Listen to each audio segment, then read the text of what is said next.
चलो विद्यार्थी मित्रों આગળ જોઈએ આપણે વિદ્યુત ક્ષેત્ર E વિદ્યુત ક્ષેત્ર એટલે શું તો કે આપણે કોઈ પણ એકમ ધન વિદ્યુત ભાર ધારી લઈએ એમાંથી બહાર નીકળતી ક્ષેત્ર રેખા હોય આ ફેરાડે નામના વૈજ્ઞાનિકે એક કલ્પના કરેલી હતી કે ધન વિદ્યુત ભારની ક્ષેત્ર રેખાઓ હંમેશા બહાર તરફ નીકળતી હોય ઋણ વિદ્યુત ભાર છે એની ક્ષેત્ર રેખાઓ હંમેશા અંદર તરફ આવતી હોય આ એક કલ્પના છે આવું કંઈ દેખાય નહીં બરાબર तो विद्युत क्षेत्र એટલે શું તો કે એકમ ધન વિદ્યુત ભારને દાખલા તરીકે આ પ્લસ ક્યુ વિદ્યુત ભાર છે અહીંથી અમુક અંતરે સ્મોલ ક્યુ વિદ્યુત ભાર આવેલા છે તો આ સ્મોલ ક્યુ વિદ્યુત ભારને આપણે પરીક્ષણ વિદ્યુત ભાર કહીએ એટલે એકમ ધન વિદ્યુત ભાર પર લાગતું બળ એને કહેવાય વિદ્યુત ક્ષેત્ર એટલે કે E બરાબર F/Q આમ સૂત્રની રીતે જોવા જાય તો KQ/R² થાય હવે વિદ્યુત ક્ષેત્ર છે એ સદિશ ભૌતિક રાશિ છે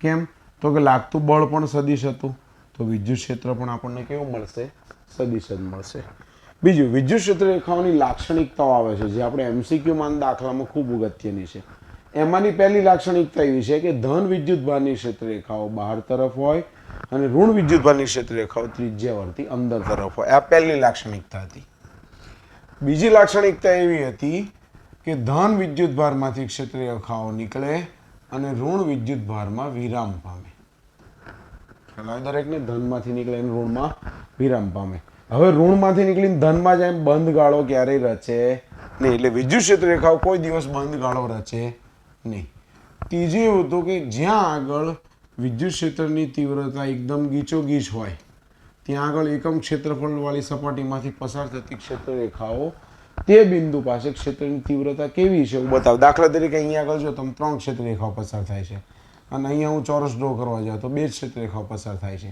અહીંયા આગળ ક્ષેત્ર રેખાઓ વધુ તીવ્ર છે એટલે અહીંયા આગળનું વિદ્યુત ક્ષેત્ર વધુ તીવ્ર છે અહીંયા આગળનું બી પોઈન્ટ કહું તો E/B કરતાં વધારે તીવ્ર કહેવાય નંબર 4 હતી કે 2 ક્ષેત્ર રેખાઓ ક્યારેય એકબીજાને છેદે નહીં એટલે આપણે એવું પણ કહી શકીએ કે એક બિંદુમાંથી નીકળતી ક્ષેત્ર રેખાઓ આમ હોય અને બીજી આમ નીકળે આ બંને બહાર જ નીકળતી આવું ના બને કેમ ના બને તો કે જે 2 ક્ષેત્ર રેખાઓ એકબીજાને છેદે તો છેદન બિંદુ પાસે 2 સ્પર્શક મળે જે ક્ષેત્ર રેખાઓને 2 દિશા હોવાનું સૂચવે જે ક્યારેય શક્ય છે નહીં રેડી આ ચોથી હતી અને પાંચમું હતું કે જ્યાં આગળ વિદ્યુત ક્ષેત્ર વધુ ત્યાં આગળ વિદ્યુત સ્થિતિમાન વધુ જે ચેપ્ટર નંબર 2 નો ટોપિક છે આમ તો જોવા જઈએ તો અને આપણે આની અંદર ખાલી લીધો તો વિદ્યુત ક્ષેત્ર એટલે એકમ ધન વિદ્યુત ભાર પર લાગતું બળ E બરાબર F/Q સદિશ ભૌતિક રાશિ છે અને એનું પારિમાણિક સૂત્ર આપણે જોવા જઈએ તો ન્યૂટન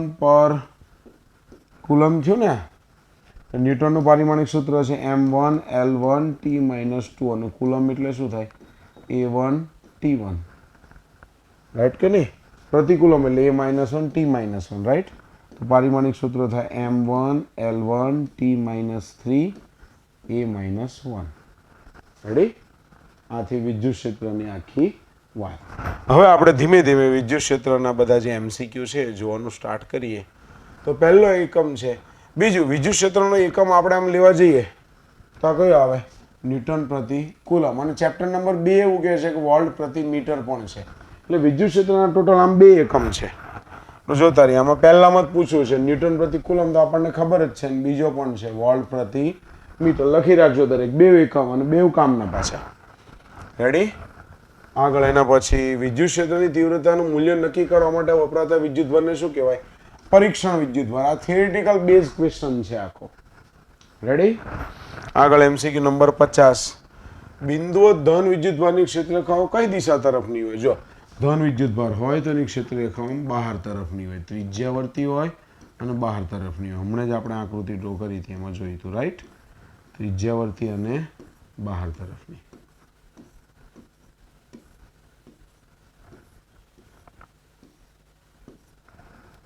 કઈ છે ત્રિજ્યાવર્તી અને બહાર તરફ આન્સર ડી ઇઝ રાઈટ આગળ જઈએ આપણે પરીક્ષણ વિદ્યુત ભારનું લઘુત્તમ મૂલ્ય પરીક્ષણ વિદ્યુત ભાર એટલે શક્યમાં શક્ય નાનામાં નાનો વિદ્યુત ભાર હું તમને કહું નાનામાં નાનો વિદ્યુત ભાર કયો છે નું મૂલ્ય શું છે 1.6 × 10⁻19 કુલમ આન્સર ઇઝ રાઈટ 52 વિદ્યુત ક્ષેત્રની તીવ્રતાનું પારિમાણિક સૂત્ર હમણાં જ જોયું આપણે કે E બરાબર F અપોન Q. ચલો Fનો એકમ શું છે? M1 L1 T માઇનસ 2 અને આ થાય A1 T1.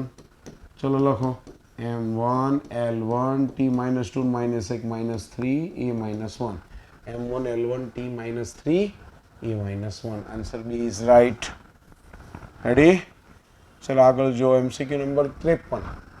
સમાન વિદ્યુત ક્ષેત્રમાં એક બિંદુએ 3.2 ગુણ્યા 10 - 3 વિદ્યુતભાર પર લાગતું બળ આપેલું છે અને વિદ્યુત ક્ષેત્ર પૂછેલું છે. આ તો આપણું બેઠું સૂત્ર છે ભાઈ. E બરાબર F અપોન Q. ચલો બળ કેટલું આપેલું છે? 0.128 ન્યૂટન અને વિદ્યુત ક્ષેત્ર છે 3.2 ગુણ્યા 10 - સોરી વિદ્યુતભાર છે 3.2 ગુણ્યા 10 - 3 કુલમ. આન્સર આવશે આપણો 40 ન્યૂટન પ્રતિ કુલમ. કયો છે આન્સર? 40 ન્યૂટન પ્રતિ coulomb. Answer D is right. Okay, આગળ એના પછી MCQ નંબર 54. M દળ અને E જેટલો વિદ્યુતભાર ધરાવતો ઇલેક્ટ્રોન વિદ્યુત ક્ષેત્ર E માં ગતિ કરે છે. તો ઇલેક્ટ્રોનનો પ્રવેગ કેટલો હશે? લો, એક ઇલેક્ટ્રોન છે એનું દળ છે M, વિદ્યુતભાર Q છે. હવે વિદ્યુત ક્ષેત્ર હંમેશા એવો શબ્દ વાપરવાનો તાર મગજમાં બેસાડી દેવાનો. વિદ્યુત ક્ષેત્રની દિશા ધન વિદ્યુતભારથી ઋણ વિદ્યુતભાર તરફની હોય. મગજમાં ઓલવેઝ બેસાડી દેવાનું કે વિદ્યુત ક્ષેત્રની દિશા ધન વિદ્યુતભારથી ઋણ વિદ્યુતભાર તરફની હોય. અત્યારે આની અંદર તો ખાલી વાત કરે છે પ્રવેગની જ તે આપણને, બરાબર. તો આપણને ખબર છે કે E બરાબર શું થાય? F upon Q. ચલો F એટલે M ઇન્ટુ E થાય, M into E upon Q. તો એને સૂત્રનો કરતા બનાવીએ પ્રવેગ A ને, તો શું થાય? Q into E upon M. હવે ઇલેક્ટ્રોન છે અહીં આગળ Q એટલે શું થાય? Small E capital E upon M એટલે E અપોન M. તો આપણો આન્સર અત્યારે આવશે C. પણ જ્યારે આંકડાકીય માહિતી વાળો MCQ આવે અને પૂછે આપણે ત્યારે અંદર કિંમત મૂકવાની થશે. ચલો જોઈએ આંકડાકીય માહિતી વાળો MCQ કયો છે. આ છે 55. 9.1 ગુણ્યા 10⁶ ન્યૂટન પ્રતિ કુલમનો વિદ્યુત ક્ષેત્ર છે. ઇલેક્ટ્રોનને દાખલ કરતા ઉદ્ભવતો પ્રવેગ છે. ચાલો જોઈએ પ્રવેગનું સૂત્ર એ બરાબર શું? તો small E capital E upon M. ચલો વેલ્યુ મૂકીએ. સ્મોલ E એટલે 1.6 ગુણ્યા 10 - 19 કુલમ. વિદ્યુત ક્ષેત્ર આપેલું છે 9.1 ગુણ્યા 10⁶. દળ ઇલેક્ટ્રોનનું છે 9.1 ગુણ્યા 10 - 31 કિલોગ્રામ. 9.1 9.1 કેન્સલ થઈ જાય. 10 - 19 વત્તા 6 વત્તા 31 એટલે આન્સર આવશે 1.6 ગુણ્યા 10⁸ મીટર પ્રતિ સેકન્ડ સ્ક્વેર. પ્રવેગ છે ભાઈ, પ્રવેગ પૂછો છે 1.6 ગુણ્યા 10⁸ મીટર પ્રતિ સેકન્ડ. રેડી? આગળ 56. જો વિદ્યુત ક્ષેત્રની તીવ્રતા મને કીધી છે E નું મૂલ્ય એવું હોય કે જેથી તેમાં મૂકેલા એક ઇલેક્ટ્રોન તેના વજન જેટલું બળ અનુભવતો હોય. હું તમને કહું વિદ્યુત ક્ષેત્રમાં મૂકેલો ઇલેક્ટ્રોન છે, વજન જેટલું બળ, વજન બળ કેટલું થાય? mg. ચલો આપણી પાસે સૂત્ર શું હતું? E બરાબર F અપોન Q. તો F બરાબર શું થાય? Q ઇન્ટુ E થાય ને. તો F બરાબર મૂકી દો અહીંયા આગળ Q ઇન્ટુ E. શું પૂછ્યું છે આપણને? ક્ષેત્રનું મૂલ્ય. E બરાબર શું થાય? તો mg અપોન Q. આ તો સારું છે, આપણને આંકડાકીય માહિતી નથી આપેલી. બાકી આંકડાકીય માહિતી આપે તો બહુ સહેલું છે. ઇલેક્ટ્રોનનું દળ ખબર છે, વિદ્યુતભાર ખબર છે, G ખબર છે આપણને. રેડી?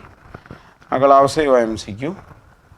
પૃથ્વીના ગુરુત્વાકર્ષી ક્ષેત્રમાં લ્યો ડ્યુટરને સ્થિર રાખવા માટે જરૂરી વિદ્યુત ક્ષેત્રનું મૂલ્ય કેટલું? અત્યારે જ જોયું હમણાં આપણે આન પહેલાના MCQમાં. એ બરાબર શું હતું? mg અપોન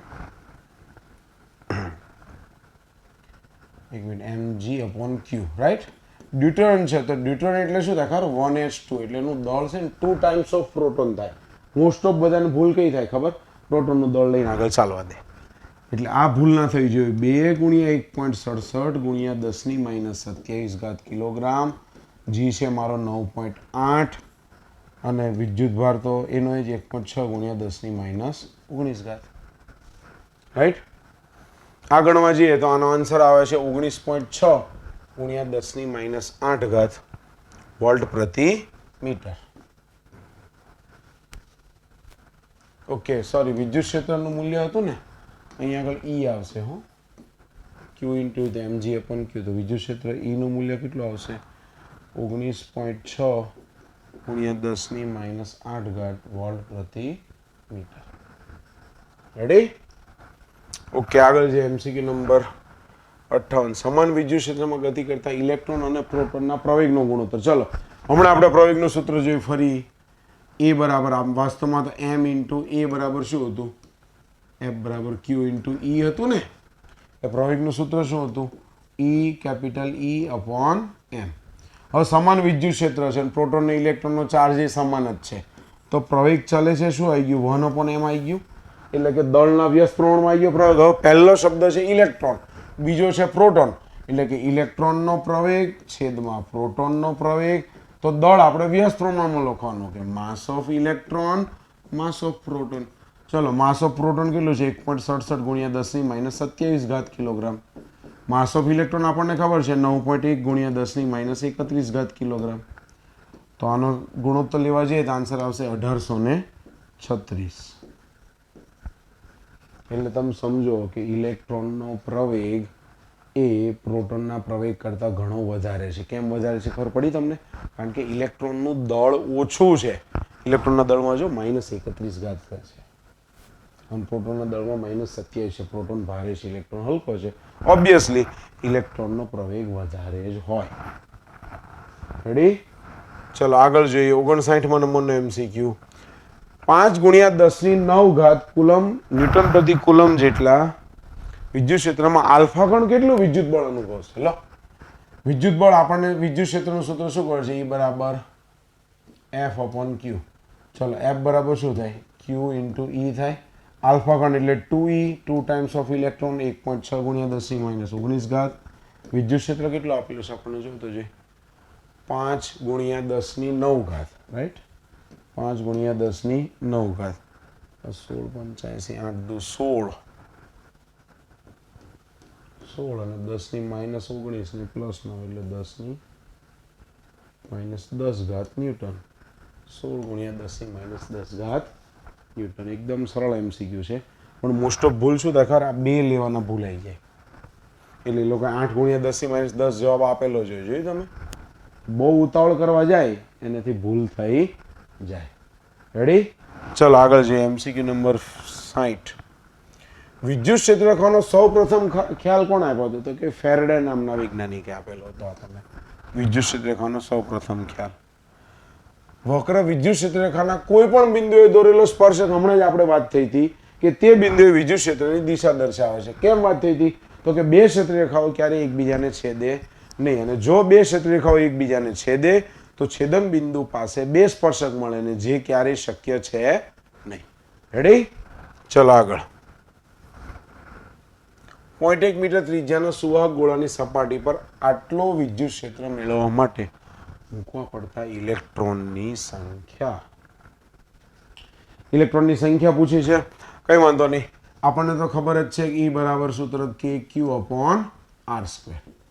હવે જોજો ઇલેક્ટ્રોનની સંખ્યા એટલે વિદ્યુતભારનું ક્વોન્ટમીકરણ પાછું આવ્યું. q બરાબર શું લખવાના થાય? ne r²e. ચલો સ્મોલ n ને સૂત્રનો કરતા બને એટલે શું થાય? E r² upon k into E. ચલો E ની વેલ્યુ કેટલી આપેલી છે આપણે જો 0.036 r². 0.1 મીટરનો વર્ગ કરી નાખીએ. k કેટલા થાય? 9 ગુણ્યા 10⁹ અને ઇલેક્ટ્રોન છે મારો 1.6 ગુણ્યા 10⁻19. રેડી? ચલો આપણે હવે કેલ્સી લઈ અને જવાબ લાવી દઈએ. 0.036 ગુણ્યા 0.1 ગુણ્યા 0.1 ભાગ્યા 9 ભાગ્યા 1.6 0.25 અને આ 10⁻19 ને 9 એટલે 10⁻10 ઉપર જાય 10 પ્લસ 10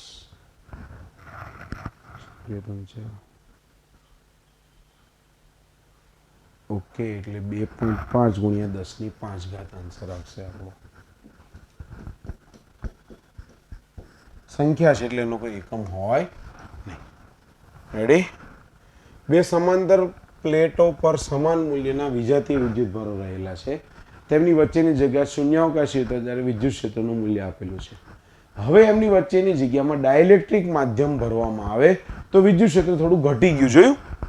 તો તમને ખાલી કહી રાખું, જેમ આપણે એફમાં તો એફ ઓફ એમ બરાબર F0 અપોન કે, એમ જ વિદ્યુત ક્ષેત્રમાં છે કે E ઓફ એમ બરાબર E0 અપોન કે. તો આપણને કે પૂછેલું છે, E0 અપોન EM વેલ્યુ આપેલી છે. E0 છે 2 ગુણ્યા 10⁵ અને આપેલી છે 10⁵. 10⁵, 10⁵ કેન્સલ, એટલે ડાયલેક્ટ્રિક અચળાંક આપણો આવશે 2. Answer D is right answer. Ready?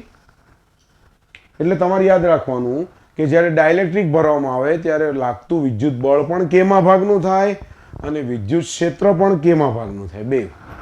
Ready? બે બિંદુ વિદ્યુત ભારો Q અને 4Q ને એકબીજાથી 30 સેન્ટીમીટર અંતરે મૂકેલા છે. જો તેમને જોડતી રેખા પર ખાલી જગ્યા પર રહેલા બિંદુએ વિદ્યુત ક્ષેત્રની તીવ્રતા 0 હશે. જો ધ્યાન આપો, આપણને જેમ અંદર કીધું છે એમ આપણે લખીએ Q, આ 4Q, એમની વચ્ચેનું અંતર છે 30 સેન્ટીમીટર. ઓકે, ચાલો. તો તેમની જોડતી રેખા પર ખાલી જગ્યા બિંદુએ વિદ્યુત ક્ષેત્રની તીવ્રતા 0. હું ધારું છું કે ભાઈ અમારો સ્મોલ Q છે એનાથી x અંતર આવેલું એક આ બિંદુ છે. અહીંયા આગળ વિદ્યુત ક્ષેત્રની તીવ્રતા 0 થશે. જો તમને એમના મેં કહી રાખું, આ જો Q વિદ્યુતભાર છે ધન, એટલે આની ક્ષેત્રરેખા છે ને આમ બહાર હોય. આ 4Q છે, આની ક્ષેત્રરેખા બહાર જ હોય. બીજું, જ્યારે વિદ્યુત ક્ષેત્ર લેવાના આવે ને તમારે 0, ત્યારે બે સમાન મૂલ્યના હોય ને ત્યારે બંનેની વચ્ચે નાનાની નજીક રાખવાનું, એટલું મગજમાં રાખવાનું. કેમ ખબર? આનું વિદ્યુત ક્ષેત્ર આટલા જ પ્રમાણે તીવ્ર હોય, Q છે. આ 4Q છે, આનું વધારે તીવ્ર હોય, એટલે વધારે દૂર જઈ અને બંને એરા આમને સામને પરસ્પર એકબીજાને કેન્સલ આઉટ કરે, કારણ કે સદિશ રાશિ છે વિદ્યુત ક્ષેત્ર. તો રાઈટ? તો વાંધો નહીં, આપણે વિદ્યુત ક્ષેત્ર સમાન મૂલ્યનું આપણે કહી દઈએ બંને સાઈડથી. તો વિદ્યુત ક્ષેત્રનું સૂત્ર તો આપણને ખબર જ છે, આના માટેનું લખીએ તો કે K Q અપોન અહીંથી અંતર છે x², અહીં આગળ શું થશે K 4Q અપોન અંતર કેટલું થશે, આ અંતર કેટલું થાય આખું 30, આ x, તો આ કેટલું થાય 30 - x². રાઈટ? ચલો બંને સાઈડથી K Q કેન્સલ આઉટ કરી દઈએ. આ x² ઉપર લઈ જઈએ એટલે 4x² બરાબર શું થશે 30 - x². ચલો બંને બાજુ વર્ગમૂળ કાઢો, 30 - x થઈ જાય, આગળ 4 નું થઈ જાય 2, x² નું થઈ જાય x, 2x + x એટલે કે 3x બરાબર 30. તો x બરાબર કેટલા આવશે 10 સેન્ટીમીટર. હવે જોજો ખાસ, જો x બરાબર 10 આવે એટલે Q વિદ્યુત ભારથી કેટલું આવે દૂર 10 સેન્ટીમીટર. ઓપ્શન આપેલો છે Q વિદ્યુત ભારથી 10 સેન્ટીમીટર દૂર એવું કે ના, Q થી 7.5 ને 5. હવે તમને કહું 4Q થી કેટલું થાય, ચલો 30 - x હતું ને તો 30 માંથી આપણે 10 જાય તો કેટલા વધે 20. તો 4Q વિદ્યુત ભારથી 20 સેન્ટીમીટર, એટલે બંનેમાંથી જે ઓપ્શન આપેલા હોય એ સિલેક્ટ કરવાનો. અત્યારે આપણે 4Q વિદ્યુત ભારથી 20 સેન્ટીમીટર દૂર, આન્સર એ આપેલો છે તો આપણે એ લેવાનું. રેડી?